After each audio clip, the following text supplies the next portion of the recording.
Sorwila, kami persilahkan menyampaikan materi. Baik, Bapak Ibu sekalian, saya mulai dengan Assalamualaikum warahmatullahi wabarakatuh.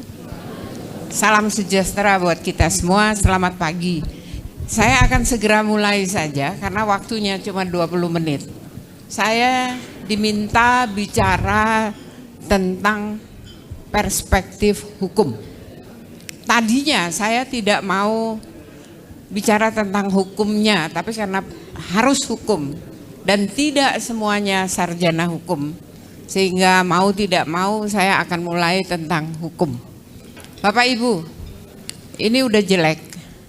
Ini ada undang-undang, 5 undang-undang. Ini adalah buku hukum. Banyak nggak buku hukum? Banyak. Ya.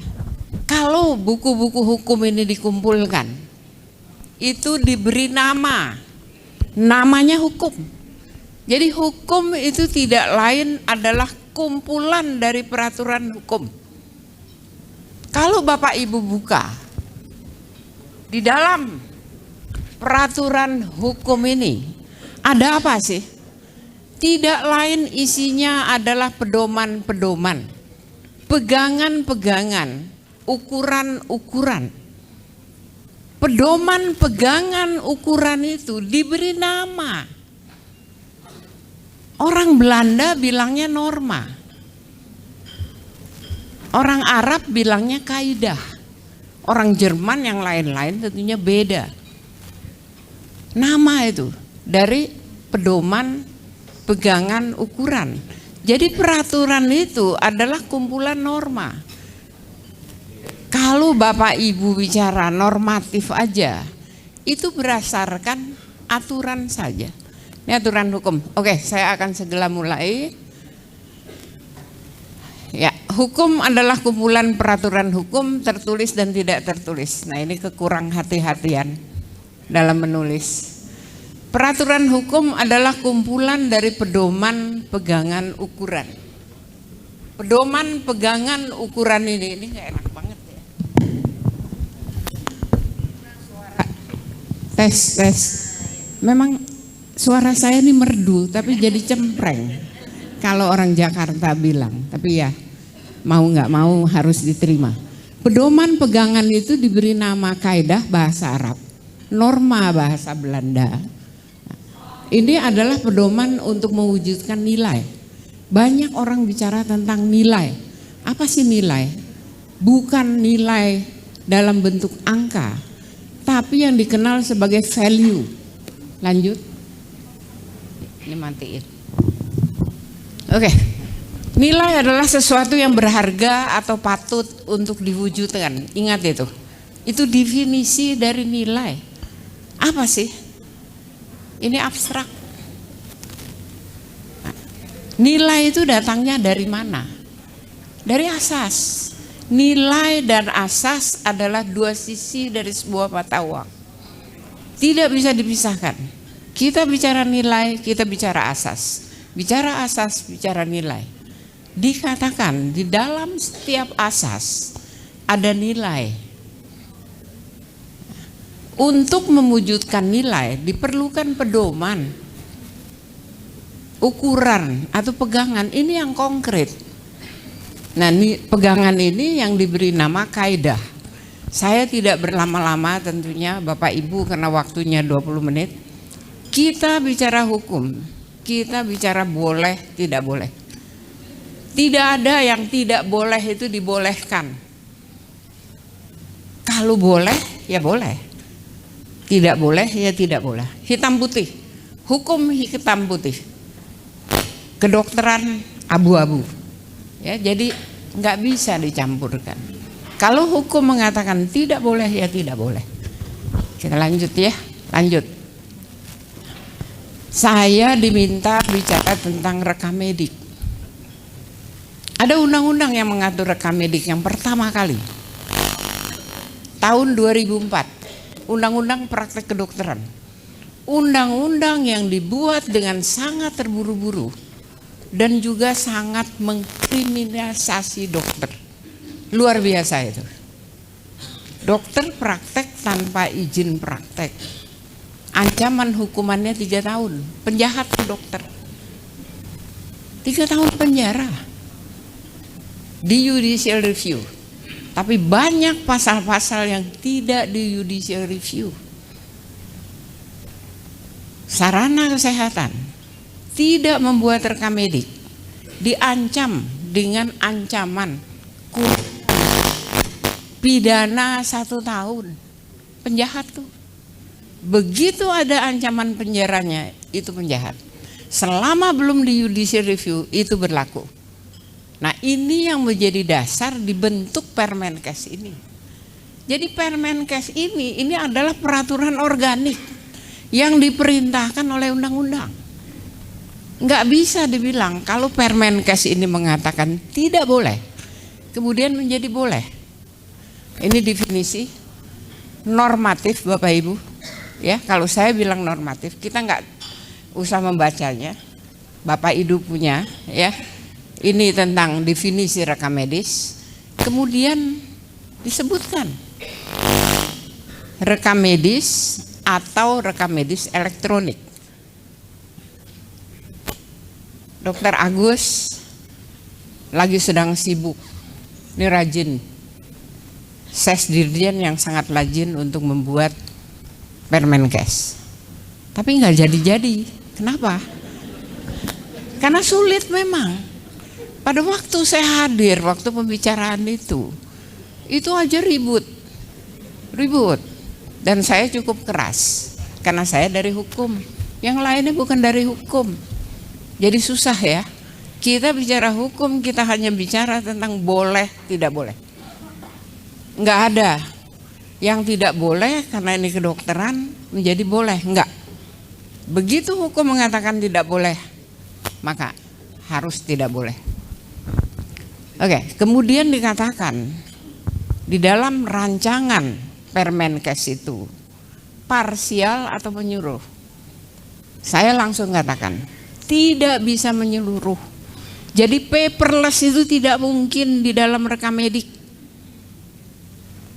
Parsial, artinya apa? Hibrid katanya istilahnya. Jadi boleh hal-hal yang tidak menjadi bukti di pengadilan itu untuk dimasukkan sebagai data. Kalau dia mempunyai nilai pro justisia istilahnya, itu harus tertulis. Saya berikan contoh saja bahwa dokter dengan orang sakit yang dinamakan pasien dalam undang-undang praktek kedokteran ini harus temu muka, harus tatap muka. Kalau dikatakan harus tatap muka, memang itu tidak ada pidananya. Tapi itu ilegal. Kan undang-undang mengatakan harus tatap muka. Banyak sekarang yang online ya, tapi Indonesia ini negara hukum, tapi hukumnya sebagian adalah hukum rimba. Ya, jadi kita masih bingung ini untuk itu. Oke, lanjut. Permenkes mengatakan, saya garis bawahi harus tertulis. Harus. Dan ini belum diubah. Jadi rumah sakit yang tidak tertulis, yang sekarang sudah menggunakan rekam medis, itu penjahat. Karena pasal 79 mengatakan yang tidak membuat rekam medik penjahat. Ancaman hukumannya kurungan 1 tahun penjara.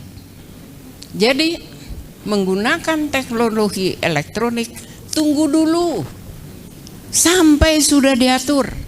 Sebelum diatur, tidak membuat rekam medik karena harus tertulis. Lanjut. Ini manfaat rekam medik normatif. Bapak Ibu silakan baca. Saya lanjut saja. Kenapa? Rekam medik itu berisi rahasia pasien. Dan rahasia ini absolut. Dia bisa menjadi relatif dengan izin pengadilan, putusan sela, atau penetapan pengadilan baru bisa dibuka. Tanpa itu, ini adalah absolut. Tentunya kecuali kalau pasien memberikan izin. Selama tidak izin pasien, hanya izin pengadilan yang bisa membuka rahasianya. Lanjut. Rekam medik integrasi. Saya tidak berpanjang-panjang. Ini ada ide bahwa kalau nanti rekam medik elektronik itu sudah diatur. Jadi belum diatur, jangan coba-coba buat rekam medik elektronik. Paperless. Jangan bangga itu. Penjahat. Ya. Oke. Jadi siapa yang mau jadi penjahat? Enggak ada kan yang mau jadi penjahat? Jangan lakukan itu. Ini saja, bacaan saja, saya lanjut karena waktu saya sedikit parsial. Kalaupun diatur harus parsial. Tidak mungkin menyeluruh. Ada bagian-bagian di mana harus ditulis. Beberapa tahun yang lalu, saya ke Singapura mengantar teman untuk berobat di Singapura. Profesor dari National Hospital itu nulis di depan saya, nanda tangan, masuk menjadi bagian dari rekam medik. Jadi kalau kemudian dokter mengatakan saya tidak mau nulis, penjahat tuh. Karena undang-undang praktek kedokteran melalui pasal 79 itu tetap mengatakan rekam medik itu harus dibuat, tidak dibuat. Dan rekam medik yang masih diakui di Indonesia adalah yang tertulis. Sebelum itu diubah, jangan coba-coba. Kemudian kita bicara resume medik. Itu adalah bagian dari rekam medik. Bisa nggak dipertukarkan begitu saja? Nggak bisa. Karena di dalam resume medik itu terdapat rahasia pasien. Mau nggak mau, suka nggak suka, di dalamnya itu ada rahasia pasien. Kecuali pasien menyetujui. Jadi tetap saja rekam medik ini unik. Dimanapun itu mendapatkan perlakuan yang sangat istimewa karena ada rahasia pasien. Dan privacy itu sangat dijaga. Oke.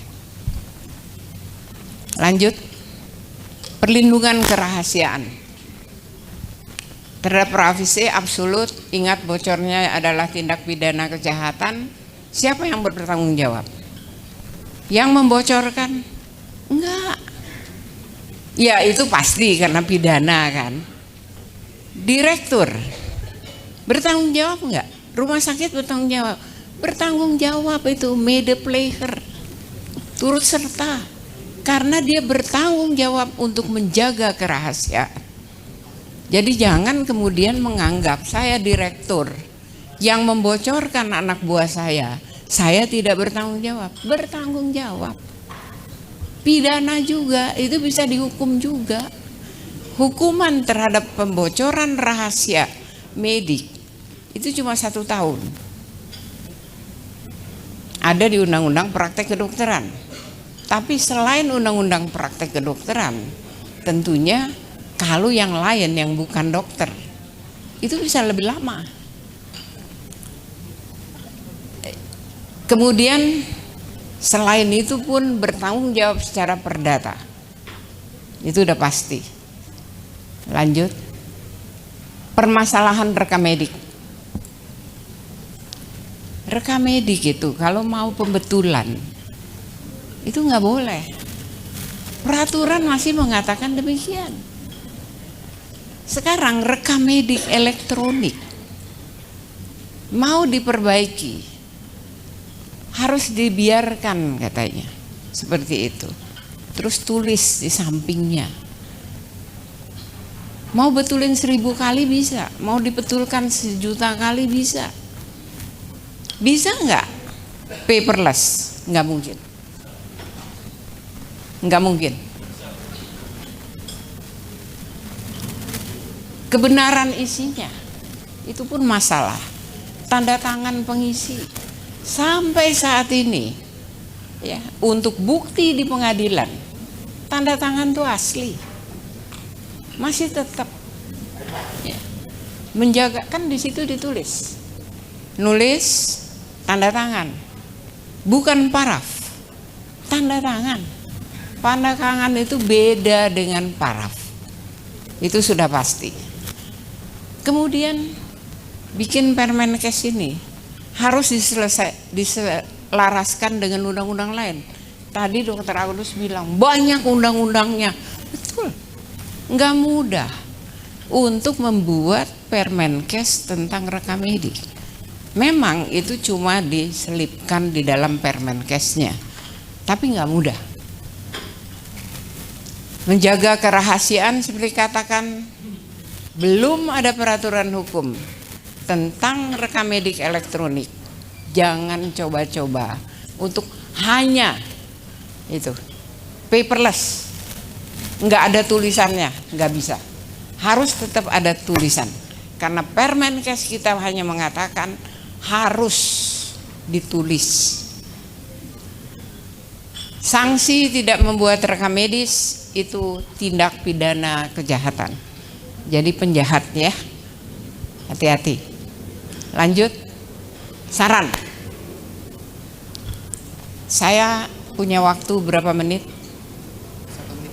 1 menit lagi. Waduh, hebat ya, tepat waktu. Sebelum dibuat peraturannya, wajib membuat rekam medik. Kok ngawur gitu sih sarannya? Wajib ya, membuat rekam medik konvensional.